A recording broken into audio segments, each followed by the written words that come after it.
दोस्तों good evening. आइए शुरू करते हैं। हम कराने जा रहे हैं तो महत्वपूर्ण मसौदे, सम्मेलन और संधियाँ, इन तीनों विषयों से कहीं ना कहीं कोई भी एग्जाम हो, एक या दो क्वेश्चन जरूर पूछा जाता है।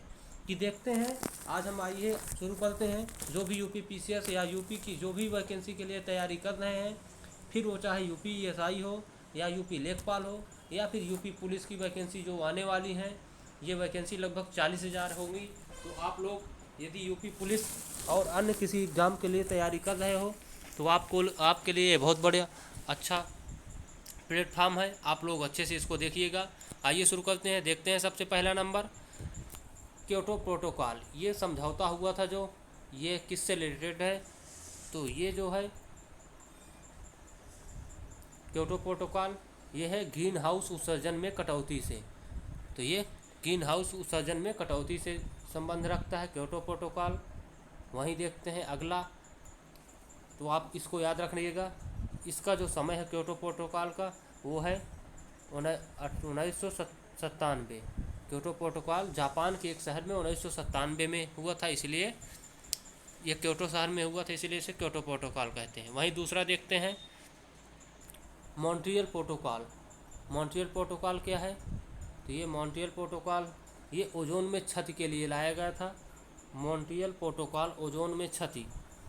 वहीं नगोया प्रोटोकॉल, ये आनुवांशिक संसाधनों एवं जैव विविधता के लिए लाया गया था। नागोया प्रोटोकॉल, ये आनुवांशिक संसाधनों एवं जैव विविधता के लिए लाया गया था।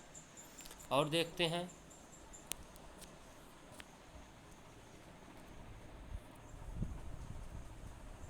कार्टेजियनो प्रोटोकॉल। तो कार्टेजियनो प्रोटोकॉल क्या है? तो ये जैव सुरक्षा के लिए लाया था। कार्टेजियनो प्रोटोकॉल ये भी बायोडाइवर्सिटी से रिलेटेड है। इसका भी मुख्य उद्देश्य था कि जैव सुरक्षा। वहीं देखते हैं रामसर सम्मेलन। रामसर सम्मेलन देखते हैं, ये 1971 में ईरान के रामसर शहर में आयोजित किया गया था। इसका मुख्य उद्देश्य था वेटलैंड का संरक्षण। जो आर्द्र भूमियाँ होती हैं हमारे पृथ्वी में, इन आर्द्र भूमियों के संरक्षण के लिए लाया गया था। आर्द्र भूमियों का काम क्या होता है? आर्द्र भूमियाँ जो होती हैं, इनसे हमारे पृथ्वी के अंदर जो जलाशय, जो बड़े बड़े समुद्र होते हैं, जो पृथ्वी के अंदर भी हमारे एक बहुत बड़े तालाब होते हैं, जिनसे हम आज भी पानी ट्यूबवेल के माध्यम से या फिर किसी अन्य माध्यम से प्राप्त करते हैं, ये हम भूमिगत जल से ही प्राप्त करते हैं। तो ये भूमिगत जल का एक बहुत बड़ा स्रोत होती है। इन्हीं से जल रिस कर पृथ्वी के अंदर जाता है, इसलिए इन्हें पृथ्वी की किडनी भी कहते हैं। तो आप लोग इस वेटलैंड को जरूर याद रखिएगा। ये रामसर सम्मेलन इसके लिए एक बहुत महत्वपूर्ण समझौता है। वहीं देखते हैं वियना सम्मेलन। वियना सम्मेलन कब हुआ था? ये 1987 में हुआ था, और ये 1987 में ओजोन परत की सुरक्षा के लिए हुआ था। वियना सम्मेलन 1987 में ओजोन परत में क्षति के लिए हुआ था। वहीं बेसल मानक कब हुआ था? तो बेसल मानक खतरनाक अपशिष्टों पर नियंत्रण के लिए हुआ था। बेसल मानक खतरनाक अपशिष्टों के नियंत्रण के लिए हुआ था। वहीं स्टॉकहोम सम्मेलन कब हुआ था? तो स्टॉकहोम सम्मेलन अंतर्राष्ट्रीय स्तर पर पर्यावरण रक्षा का प्रथम प्रयास।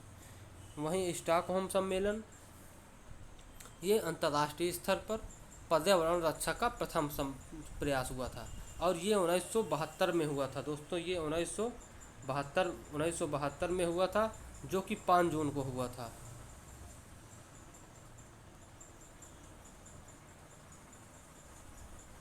ये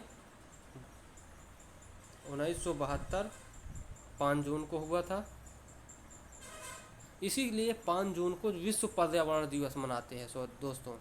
तो आप लोग इसको अच्छे से याद रखिएगा कि स्टॉकहोम सम्मेलन कब हुआ था? 1972 में 5 जून को, इसीलिए अंतर्राष्ट्रीय स्तर पर पर्यावरण रक्षा का प्रथम प्रयास ये है, इसीलिए 5 जून को पर्यावरण दिवस मनाते हैं। और देखते हैं मिनी माता सम्मेलन। ये पारे के प्रदूषक में कमी के लाने के लिए हुआ था। मिनी माता सम्मेलन पारे के प्रदूषक में कमी लाने के लिए हुआ था। वहीं देखते हैं किगाली समझौता। ये हाइड्रोफ्लोरोकार्बन में कमी लाने के लिए हुआ था, या एचएफसी के लिए हुआ था। और सेंडाई फ्रेमवर्क किस लिए हुआ था? ये आपदा जोखिम नियंत्रण के लिए हुआ था। सेंडाई फ्रेमवर्क किसके लिए हुआ था? ये आपदा जोखिम नियंत्रण के लिए हुआ था। तो आप लोग इनको बहुत ही अच्छे से देख लीजिएगा।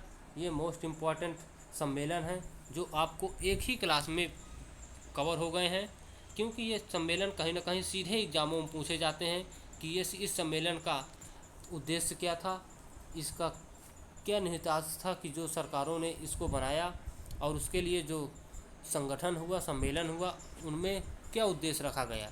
तो सीधे तौर पर ये क्वेश्चन पूछे जाते हैं। तो आप लोग इसको अच्छे से देख लीजिएगा और इसको याद भी कर लीजिएगा। ये कुछ 8-10 सम्मेलन हैं जिनसे हर बार परीक्षा में एग्जाम क्वेश्चन आते हैं। तो ओके दोस्तों, थैंक यू, बाय।